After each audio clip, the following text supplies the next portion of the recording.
Drop down. And now it's dangling. I'm like, okay, I'm putting it in service. I put it in service for the Like a dangling, like imagine you're just driving, minding your own business. You just bought a brand new car. The gear selector just falls off from the roof and starts swinging around, hitting you in the face.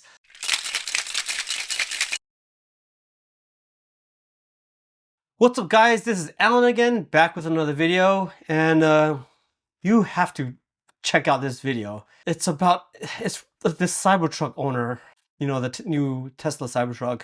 Now, I'm not saying that all Cybertruck owners are dumb, and I thought the two guys who intentionally had broken their fingers with their own Cybertrucks were dumb.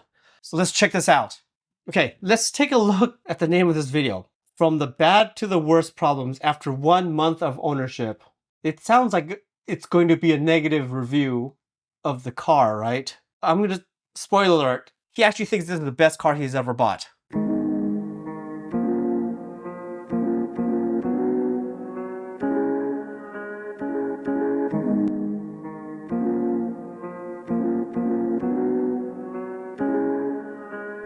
At that point, I was like, okay, I've had enough. I have had enough.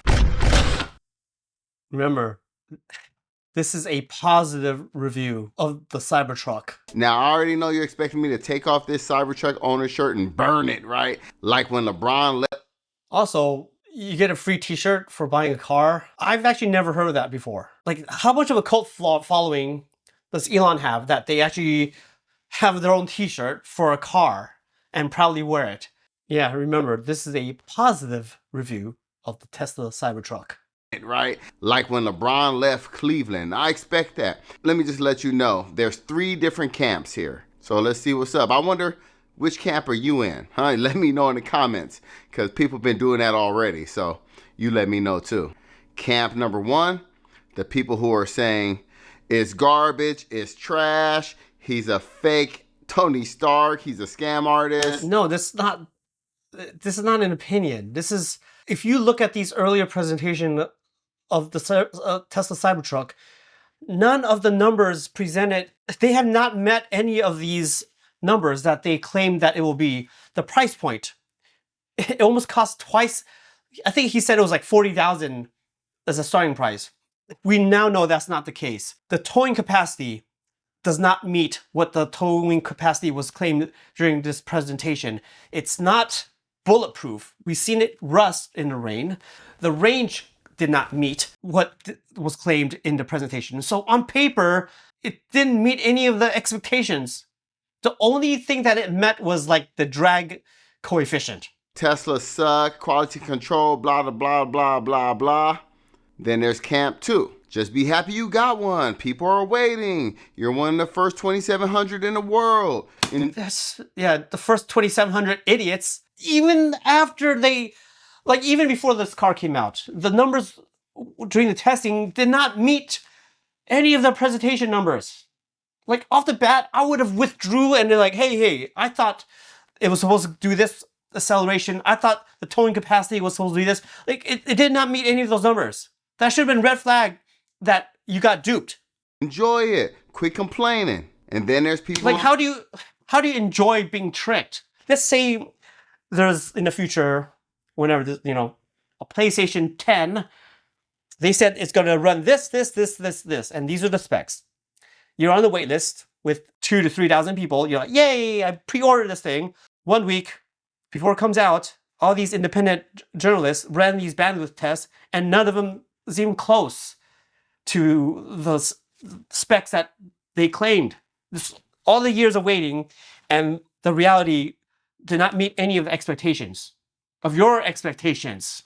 Wouldn't you feel insulted? Wouldn't you feel scammed? Like me, right in the middle, the 3rd camp, the people who really do appreciate the things that this truck has brought to the table, love the way it looks, love the way it feels, but is a little frustrated with the things going on with it. And that's the funny thing. Even in the most extreme example of a hardcore, of his interpretation of a Cybertruck fan, he still acknowledges that there's a lot to be frustrated about. His idea of the idealistic super fan of the Cybertruck, like his it still acknowledges disappointment with a lot of the features of the Cybertruck. Understanding it's one of the first ones off the line out of the factory.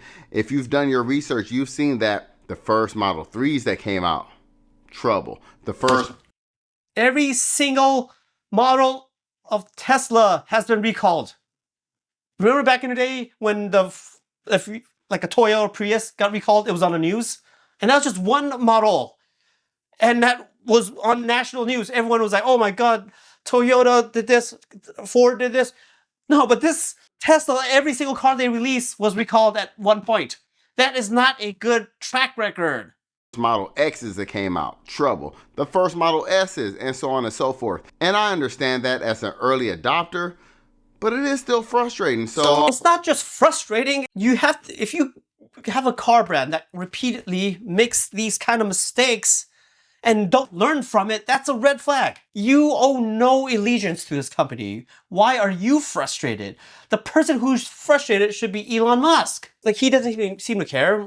Do you remember when Korean cars came out and they were known for horrible quality? But look at them now. Hyundai, the reliability has improved drastically. They learned from their mistakes. I'm gonna tell you about the whole thing that went down, what's going down, what's making me the most frustrated, and it's been a wild one already. 1 month. To accelerate my delivery and VIN, I had to go up north to San Jose area, actually Sunnyvale, California, and pick it up. So instead of me...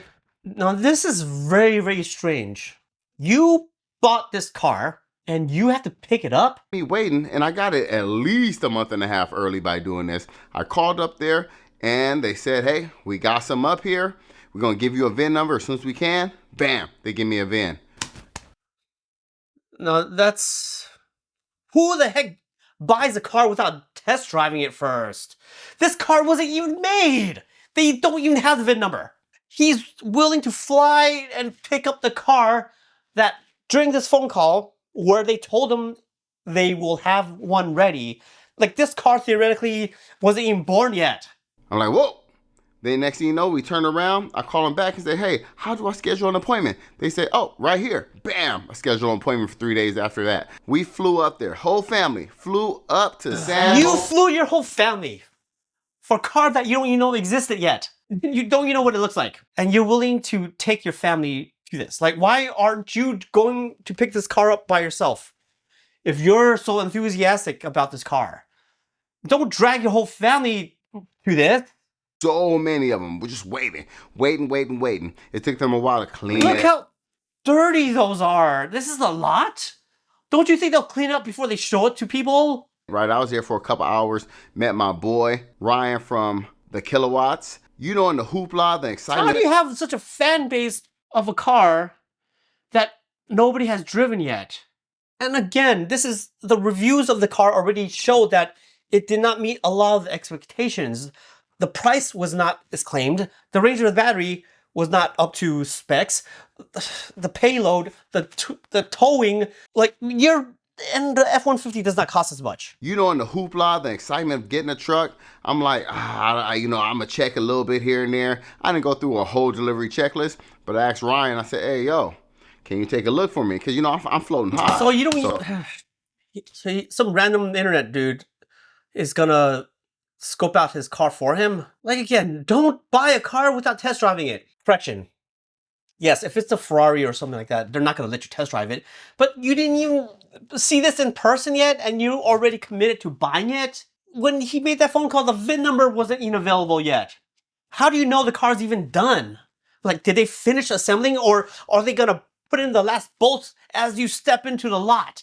So he looked around, he checked it out, the family looking at it, everybody excited, and he comes to me and he says, hey, the frunk, it's sunken in just a little bit. And I look. This rando that, I mean, seems like a nice guy, so I don't mean to disrespect him, but he even notices that the fit isn't right. Keep in mind, this car didn't even have a VIN number. It wasn't born yet. And he went to check out this car for him on his way to San Jose, and he's already noticed some flaws on the outside. Like How could the employees not notice this? They waited until the buyer shows up before they show it to him, and they're like, not even a buyer, the person who's scoping out for the buyer, said, like, hey, this panel is not fitted properly. Look, and I said, oh, you're right. He said, everything else? Perfect. I said, I appreciate you. So I talked to the guy. He said, you can take delivery now, or you can wait and pick it up later after we fix it. But it's a real quick fix. I said, I'm going to take delivery. How is it? This is a car. Why does it need to be fixed?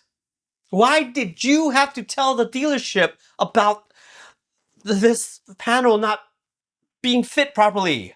Don't they have quality control that each step has to be like, okay, somebody, like, how did this go to the next step to the lot, right, while they're about to sell the car with this flaw? It's a visual flaw. Like, how did this make it to the lot to be sold? I'm going to drive this home, right? I'm going to take this all the way back to SoCal, and then I'm going to put in a service request. He's going to take this car that's not even done and then get it serviced? Like, you're buying a product that's not even done? Or didn't even pass through quality control? Like, what else could have gone wrong with this? Like, you're willing to have it serviced after driving it out of the lot. Who does that? Like, I wouldn't even buy a car until it gets detailed. Even though that might not affect, like, I'm talking about car wash, everything all shiny, like carpets vacuumed. And he's willing to take a car out of the lot when the panels aren't even fitted properly? And they gave it to me at 30% charge, so it wasn't even full. So, nice little drive or whatever, beautiful drive. And as I'm driving, I notice something's going on with the windshield. What? It's like a wrinkle, a line. It's not cracked. It's like an imperfection when they went through the whole process. And this is, oh my goodness. You see, do you see that? That looks like a crack. So the panels don't fit right, and now you have something on the windshield. And how did they let this go to the lot in the first place? Right in my line of sight. If I dug down a little bit, I see it. I'm like, let me add that to the service request. So I put in a service request. I show up there. Why is it the customer that are doing the quality control checks? How did all these flaws make it to the lot? And they say, yeah, we ordered the windshield for you. We have the windshield, but the adhesive is back ordered. So we can fix the front now, or you have a brand new car. Adhesive is not ready. This car's not done. Like, he bought a car that's not even done. I mean, somebody like put a piece of glass on the front, but it's not done. Just come back later in a week, say less. I rescheduled, came back in a week, picked it up. Windshield looks perfect. Front looks better. It's not perfect, right? But if you do Can you imagine, like, he just said it's not perfect? No, if I bought a new car, it should not have these flaws. It should be perfect. It should not be like, good enough.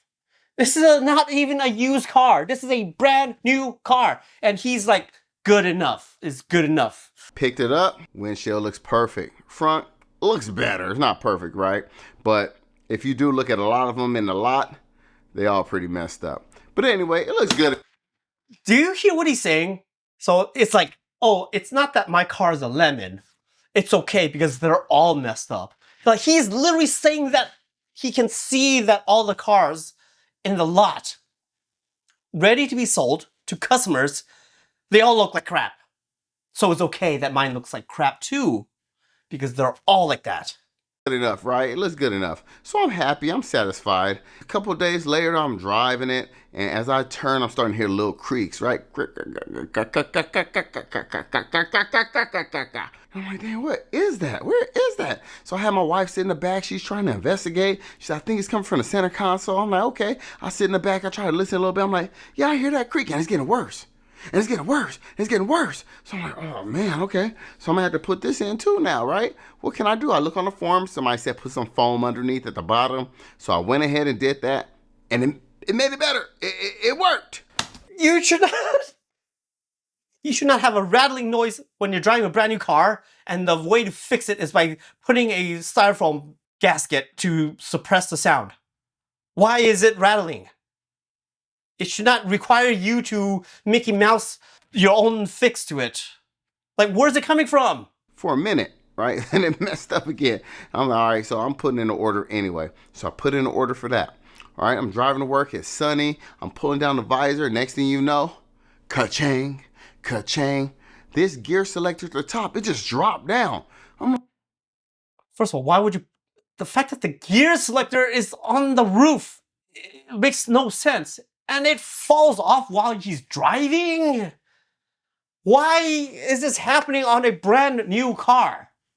And why is he putting up with this? I'm like, dang, what's going on? I try to pop it back up. Nope. I try to pop it back up. Nope. Right? I pop it up. It stays good. Hit a bump, drops. So I'm like, man, I don't know if the weight, if it's the weight. It just falls off from every bump he hits on the road. This is a truck. It's supposed to go off-road. You can't even handle the bumps. It's already falling apart by going over a bump on like a concrete floor on the road. Like not even climbing on rocks or a mountain. Like literally in a freeway.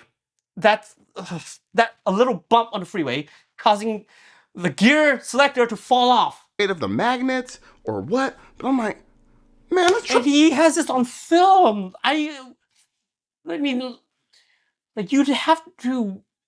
This is so outrageous that if he didn't even capture this on film, I probably wouldn't believe it. Of all the bad reviews that I've heard about this car, I would not expect something like this to happen if it wasn't for this video evidence of it. Truck falling apart, right? I'm getting a little frustrated. I'm like, dang, what's going on? So I remove the visors. So I'm driving somewhere. Then I hit a little bump. The whole thing. Look at this. It has exposed wires. So it's not just like some piece of plastic. Like it's just falling apart. Just dropped down. Now it's dangling. I'm like, okay, I'm putting it in service. I put it in service for the like a dangling. Like imagine you're just driving, minding your own business. You just bought a brand new car. And the center like the gear selector just falls off from the roof and starts swinging around, hitting you in the face. Oh yeah, I'll just put in another work order. No big deal.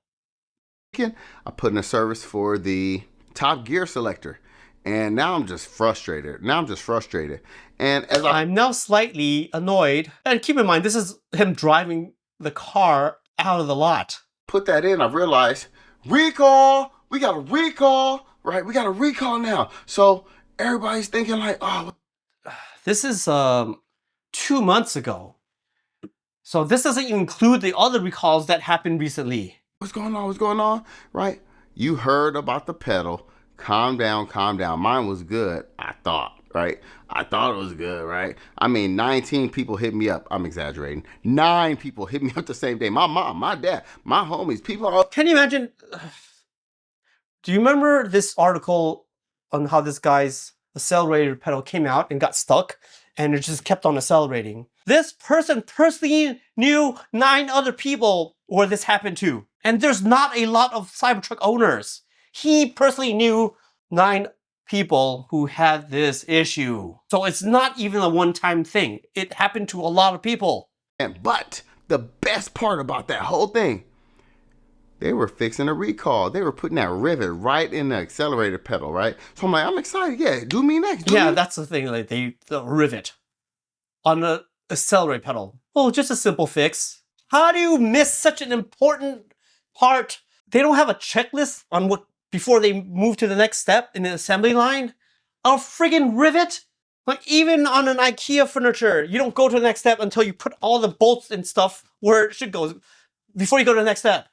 Sure, you can do me. I got you. Nicest guy ever, right? Really appreciate them. He does it. I look down, I glance, I take a picture. I'm like, oh, okay. All right, I guess, right? I'm like, it's cool. And I'm thinking like something's weird. I posted on X and some of the homies, they're like, yo, it's not supposed to look like that. It's supposed to look like this. So they drilled into the wrong part. Like, can you imagine On top of the old, all the problems that this car already came in with. They can't even fix it right.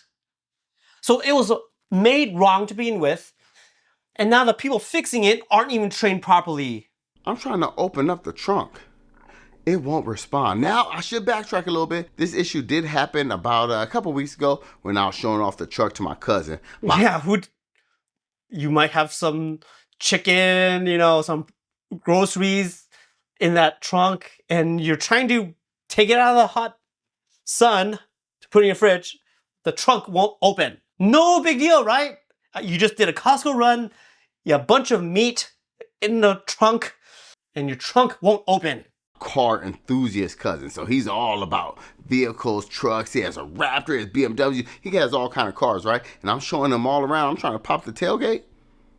Nothing. I'm like, whoa. After a while, it worked later on that night. So yeah, because that's totally acceptable, right? When your trunk opens 10% of the time. Whatever. It was a one-off, I'm thinking. So I'm like, no big deal. Oh yeah, no big deal. Because we all have our trunks not open when we want them to open. No big deal. Didn't bring it up again. It happened. Everything's happening on this Saturday. Everything's happening. I'm like, why isn't it opening? I put in a service request. Now, the recall is good that they're fixing it. The problem is all the service centers are backed up now. So they're not really responding.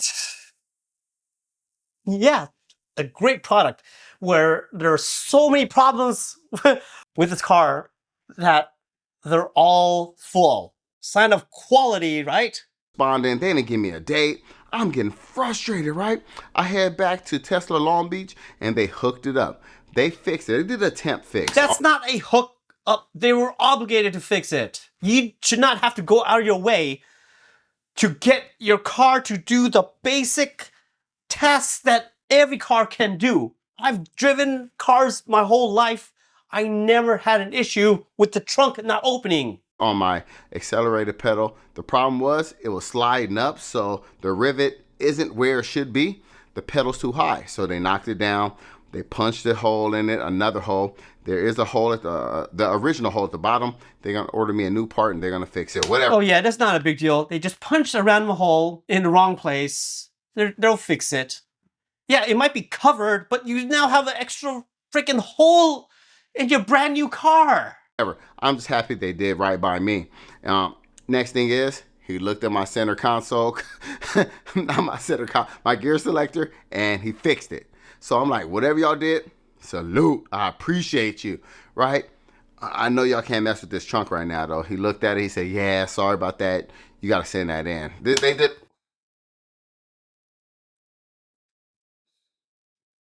I mean, the fact that this repair person knew what this problem was and he knew that he couldn't fix it. Like, sorry, bro, I am an official Tesla repair person, but I can't fix that.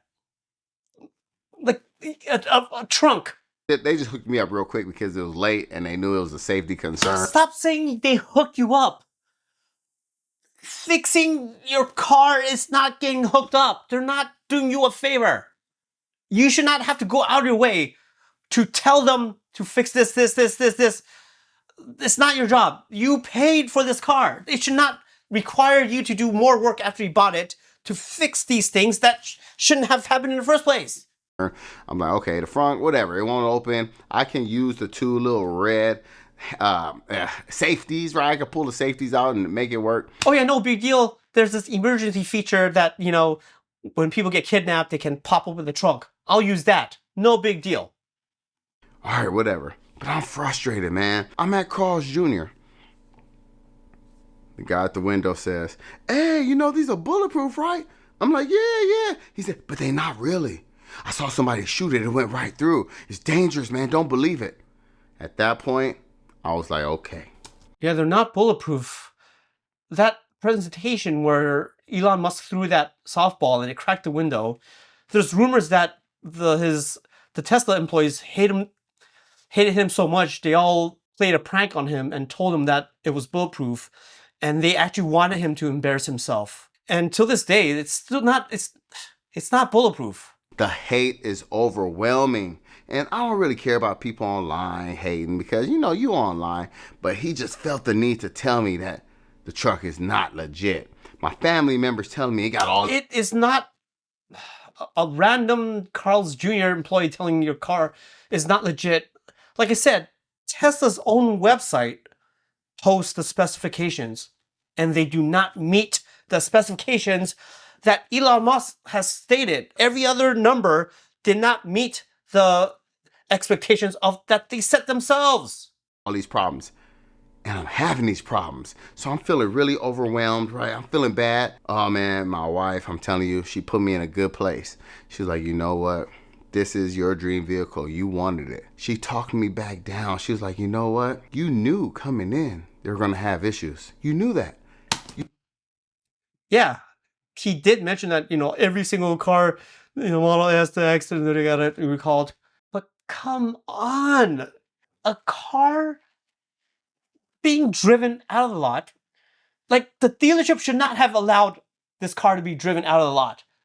You have a windshield that was cracked. You have panels that weren't fit properly.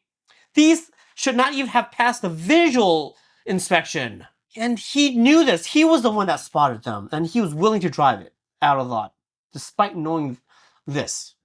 Heck, even before he got there, it was actually that guy that spotted him and told him, hey, the panels aren't fitted right. Just a heads up. You knew that.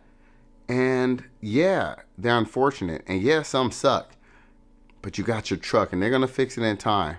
And you know, the people that love it, they love it. It brings so much joy to people. You should see the smiles, the waves, the thumbs up, right? So that's what's important to you? Randos giving you thumbs up on the street?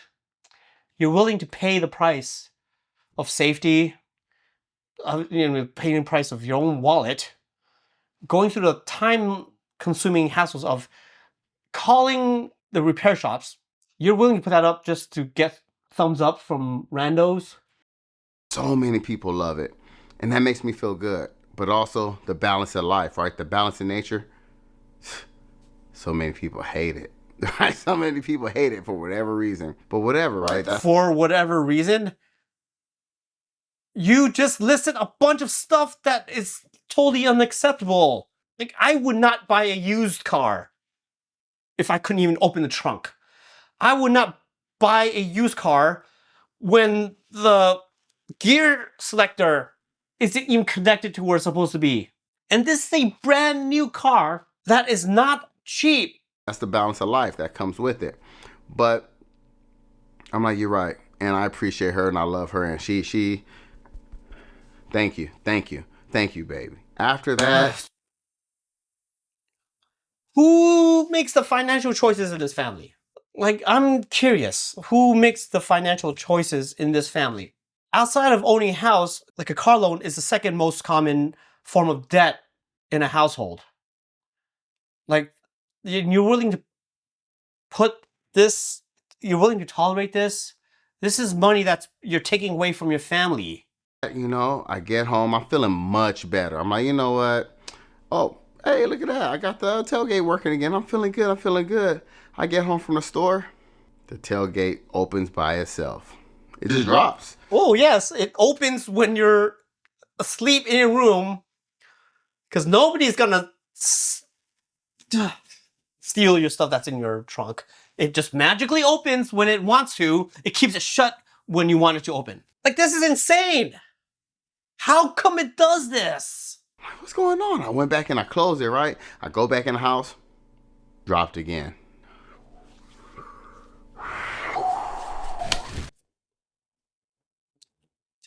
I can't believe this person is tolerating this. It doesn't open when you tell it to open, and it opens when you're not even near it. Okay. Can I catch a break? At this point, I'm getting really frustrated. I'm trying to close it. It won't close. I'm going back and forth trying to close. I actually have no idea why this even happens. Like, I'm very curious. Most, like when you close a trunk, it's not like there's a machine that actually locks It's a passive, like, when you slam a trunk, why is this locking mechanism non-existent right now? Close it, it won't close, it won't close, it won't close. Oh, it closed. Excellent. Let me go sit down and watch it. It pops open. I'm like, I don't want to take this out somewhere and have this issue happen to me out somewhere. I did drive it around the block while it was open. And I see why you need that rear view mirror, because when the tailgate's down, the camera's showing you the street. So I have to. So it opens while you're driving. So now all your groceries just fall out in the middle of the freeway. So not only is this annoying, this is also a hazard to everyone near this car. Use that rear view mirror. But I finally get there and I'm taking pictures. This guy wanted to come and talk to me, and I had to keep it real, man. I told him how much I love it, but I said, we got issues with it. He don't want to hear about the issues. It brings joy. He loved it, right? He loved it. So here we go again now. So I'm packing up to go back home. I close it. Yeah, you heard me. I closed it. It closed. I'm like, yes, let me drive home. Yeah, don't you like that feeling you get when your trunk closes? Oh my God, it's a miracle. Safe. I finally get home. I say, I'm going to do a soft reset. So I held down the steering wheel buttons, reset it, and then when it came back on, I got all these warnings I never seen before. The fact that you can do a reset, like, what is this, like a Wi-Fi modem? And the fact that you could do it off of your steering wheel, like they expect it to be a common thing to do. And now you have all these error messages coming out. Why weren't these error messages popping up earlier? Why does it need to be reset for it to realize that there were problems with his car? And we all knew that there was problems with the car. He knew it. But now there's more problems with his car. And the car itself knows it. And now I'm like, dude, okay. Now, Tesla did say I could bring it in and I can keep the vehicle there until they get the parts to fix it. But they can't guarantee me a rental, or they can't save a rental for me. So I'm like, all right, dude. They can't even give you a rental. When I got into a car accident and my car was being fixed, they gave me a rental. This is a brand new car that doesn't even work, and they wouldn't even give a rental. What is he gonna do for a few days without a car? Like, how's he gonna get around? Let me figure something out, right? Let me figure something out. But these issues are frustrating, and that's where I am right now. Right now it's closed, but I don't know when it's gonna pop open. If it's gonna pop open, if it's gonna stay closed, stay open. I have no idea right now, and I don't like that feeling. But I'll keep y'all updated on all that. So I still have the creak. I still got the messed up tailgate. They're gonna perm up my accelerator. So it's a work in progress, but I love my truck still. You could call me a fanboy. No, I'm gonna call you an idiot. This car is trying to kill you. And you, like, I love it. What is there to love about this car? It can't even do basic car stuff. It's falling apart right in front of your very eyes. And the service stations are so packed with other people having issues with their car that you can't even, you're on the back of the line. Like, are you serious? You love this car that's giving you such a headache, doesn't do what you want, dangerous to drive around, the console swinging around the roof while you're driving it, groceries falling out of the trunk, endangering other drivers. You love this car. And you've only had it for a month, and it's done all this stuff to you. Call me whatever you want to call me. But you know what? This is not going to dampen me. I knew it was coming, and I'm ready. No, that's not how. Nobody has the expectation of buying a new car and all this stuff is happening. Like, this is insane that you're tolerating this. I would have refunded this car. Don't they have, like, laws against these kind of, like, when everything just goes, like, those lemon laws or something? Like, this is dangerous. For it. We'll see though. We'll see if I get overwhelmed by all these problems. Right now I'm staying positive. I'm still loving it. It's still a beautiful beast. It's still everything. I can't get over my head on why he loves this car. Like, his wife is like, I mean, obviously he's telling it through his own recollection of it, but I can almost guarantee you that the wife is very mad. It's like, I can't even put my kids in here because it's dangerous. I want it, but You might meet somebody and really like them, but the beginning's rough, right? Relationship. No! In the beginning of a relationship, you see the best of them. It's not until after you hang out with them long enough that you start to see their flaws. Like, you don't just go on a first date and it's red flags after red flags and red flags, and you're like, I think this might be the one. No, that's not how it works. It's the complete opposite. It's until familiarity breeds contempt. You don't find things annoying about somebody until you've been with them for a long time and you start nitpicking on certain things. But if you were annoyed in the beginning, why would you continue? Like, he's made a decision to love this car before he knew anything about it. Like, he's just already way too invested in it. Like, he just liked the idea of the car. Like, he doesn't care about the realities of what this car is. The beginning of any relationship can be a little rough, and that's how you work things through, and that's actually going to bring you closer, right? I'm not being weird. I'm not saying my truck is my girl, right? I'm not saying that. I'm just saying it is a relationship, and that's going to help us bond. Help us. No, it's not. It's a product. You're not supposed to have a relationship. It's not your job to fix this car. You paid good money for this car. You shouldn't be the one making these service calls. You shouldn't fill out forms. You should not have the burden of making sure to fix all these things. All these things should not have, it should have got caught on the quality control checks. Like, it should not have left the lot. Girl, all right, let me leave that analogy alone. But you know what I mean? As long as you have these bad times, you really know.